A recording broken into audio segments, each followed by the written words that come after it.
Então, uma das promessas que eu fiz ao longo dessa aula, começando especialmente essa aula, foi que eu ia trazer ferramentas para você e mostrar o que pode ser uma respiração melhor, uma respiração mais saudável, seja no momento em que a gente está descansando, no momento que a gente quer se ativar mais ou no momento do sono. Então, agora a gente vai ver uma ferramenta relacionada à apneia do sono, que tem a ver com a respiração nasal. Então, muita gente tem problema de apneia do sono num nível mais simples, num nível que a gente consegue resolver, ou num nível mais grave. Se o seu caso for um caso grave de apneia, realmente você vai ter que consultar o médico, realmente você vai ter que usar aquelas máscaras, aqueles aparelhos que usam, mas é importante a gente observar aqui que muitas pessoas não precisam disso, mas acabam indo ou fazendo isso por uma questão de facilidade, ou ainda aquelas que convivem com efeitos extremamente maléficos da respiração mal feita à noite. Pessoas que têm problema de apneia e que acabam tendo outras consequências que a gente vai ver aqui que são prejudiciais para a vida delas. Então, o que é uma respiração saudável? Então, antes a gente tem que entender que a respiração durante o sono, ela é um pouco diferente da nossa respiração durante o dia a dia, que é diferente da respiração quando a gente está muito ativo, com muita intensidade. Mas existe uma grande parcela da população que respira mal durante o sono. Eles não respiram suficientemente profundo e isso faz com que a frequência seja muito rápida e eles tenham problemas com relação a isso. Essas pessoas, elas se tornam hipóxicos, que é uma pessoa que tem pouco oxigênio no sangue.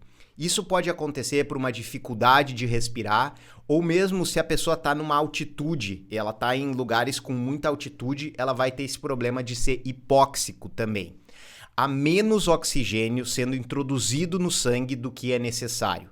Então, isso acontece também com pessoas com sobrepeso, pessoas com muita gordura, pessoas muito sedentárias, elas acabam tendo uma propensão à apneia noturna.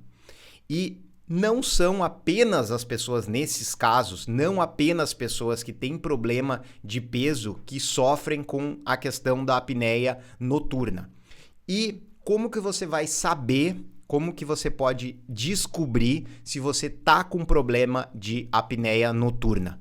Então, uma das coisas é a questão de uma sonolência diurna excessiva. Você sente muito sono durante o dia, provavelmente você está com um desses problemas. Uma outra questão é a questão de ansiedade excessiva. Essa ansiedade ela pode estar relacionada ao fato de você dormir mal, absorver pouco oxigênio durante a noite e menos oxigênio na circulação sanguínea causa uma ansiedade, causa inclusive uma aceleração na respiração durante o dia. Um outro sinal que você pode estar sofrendo de apneia é uma sensação de você acordar e parece que você não dormiu. Você tem uma sensação de cansaço. Outro ponto que é um problema que você possa ter com apneia, se você ronca muito à noite. Se você ronca muito à noite, pode ser um sinal de que você está tendo apneia. O problema da apneia noturna é que você pode ter uma propensão maior a problemas cardiovasculares, a ataques cardíacos e até mesmo a derrames. Então, a falta de oxigenação nas células, e daí a gente está falando agora das células cerebrais, ela pode produzir derrame. Então, você vê o quanto é importante a gente respirar corretamente à noite. E você vai descobrir hoje uma dica de caso você não esteja respirando bem à noite, não esteja num nível de gravidade máximo que você tem que usar a máscara, você vai descobrir hoje uma dica de como fazer isso, como consertar esse problema que pode evitar problemas muito graves no futuro, como a gente viu, problemas cardiovasculares, derrame ou ataque cardíaco. Outra questão também que a apneia noturna pode gerar é disfunção sexual. Então é algo que você não vê nenhuma relação em princípio, mas não dormir bem pode causar todos esses problemas. além de disfunção sexual, uma disfunção cognitiva durante o dia. Dificuldade de absorver informações, dificuldade de guardar, dificuldade de memória. Tudo isso são habilidades cognitivas que, caso você não esteja absorvendo a quantidade de oxigênio necessária, caso você esteja ficando hipóxico, você acaba tendo dificuldade de trabalho mental, trabalho intelectual. Vamos pensar também numa pessoa que está no alto de um cume, ela está lá a 7.000 metros, 8.000 metros. Essa pessoa não consegue elaborar pensamentos, ela não consegue fazer um cálculo muito elaborado, porque o oxigênio dela ali está no limite. Ela só respira o que dá para o corpo desempenhar de função normal. E por isso mesmo que a gente não consegue viver a mais de 5.000 metros. Isso não é saudável, porque nessas altitudes a gente tem dificuldade de respiração por uma questão de diferença de pressão. Você tem dificuldade de trazer oxigênio para dentro do corpo, de eliminar gás carbônico. Então, sua respiração fica curta e você acaba tendo todos esses problemas que são problemas de pessoas que não dormem bem, que é a falta de oxigênio no sangue, tornando você uma pessoa hipóxica. Além disso, a falta de oxigênio no sangue, ela pode levar a uma questão de efeitos de demência. E mais para frente, isso está relacionado com a questão do Alzheimer. Então você vê a quantidade de problemas que não absorver a quantidade de oxigênio necessária pode gerar. Especialmente no caso do sono, que a gente fica mais de 8 horas por dia, ou de 6 a 8, ou às vezes até mais, respirando mal. Então imagina que o corpo vai produzir muita coisa, ele vai ter muita dificuldade de desempenhar suas funções se durante esse tempo todo você não está absorvendo algo essencial para o funcionamento da célula, para a vida das células, que é a respiração.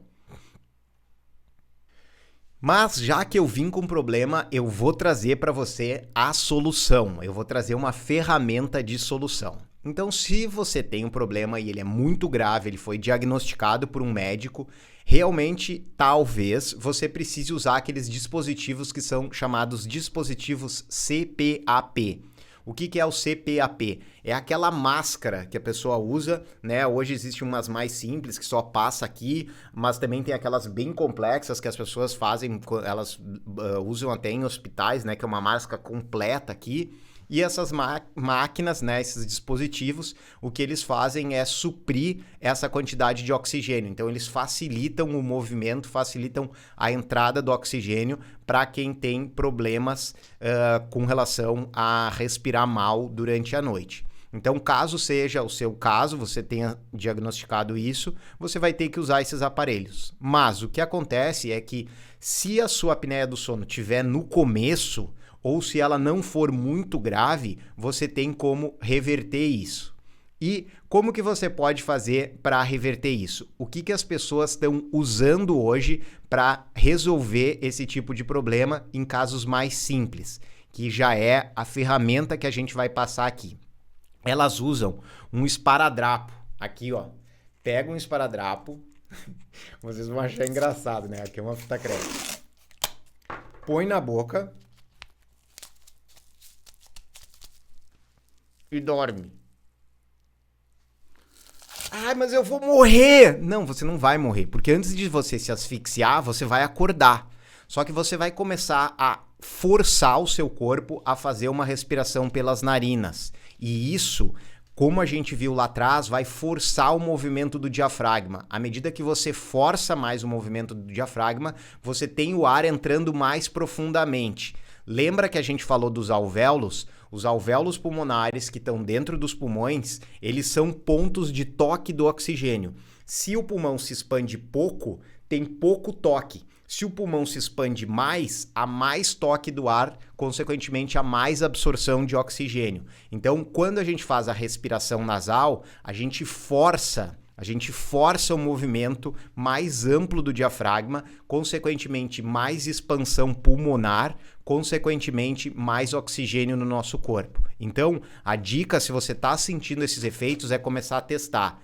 Não é algo agradável, não é. Mas o que é mais agradável? Você fazer isso, treinar durante algum tempo e depois não ter essas outras consequências que a gente falou: disfunção sexual, disfunção cognitiva, propensão a Alzheimer, propensão a ataque cardíaco, propensão a derrame. Bom, eu acho que eu já te convenci que dormir com uma fita crepe na boca é menos mal do que tudo isso que você pode desenvolver. Além disso, esse treino com a fita crepe, ele vai facilitar que durante o nosso dia a dia a gente tenha uma respiração mais nasal, consequentemente mais profunda. E essa é outra ferramenta que você vai usar para melhorar a sua apneia do sono. Você vai tentar se perceber durante o dia se você está fazendo a respiração pela boca. E você vai trocar esse padrão e começar a treinar durante o seu dia a respiração pelas narinas. Até mesmo quando você estiver fazendo um exercício de baixa ou média intensidade. De alta intensidade, talvez você não consiga, mas de baixa e média intensidade é possível fazer a respiração nasal. Então você começa a usar todas essas ferramentas e você começa a fazer um trabalho como se fosse uma musculatura, uma musculação para o seu diafragma e uma troca no padrão respiratório.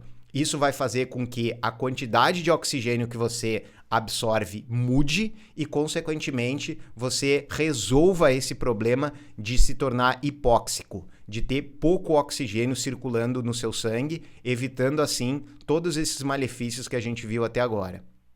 Treine a sua respiração nasal durante o dia, que você mudando o padrão da boca para o nariz, respirando durante o dia, você vai melhorar o seu sono e você está realmente aprendendo, treinando o seu sistema respiratório para respirar corretamente.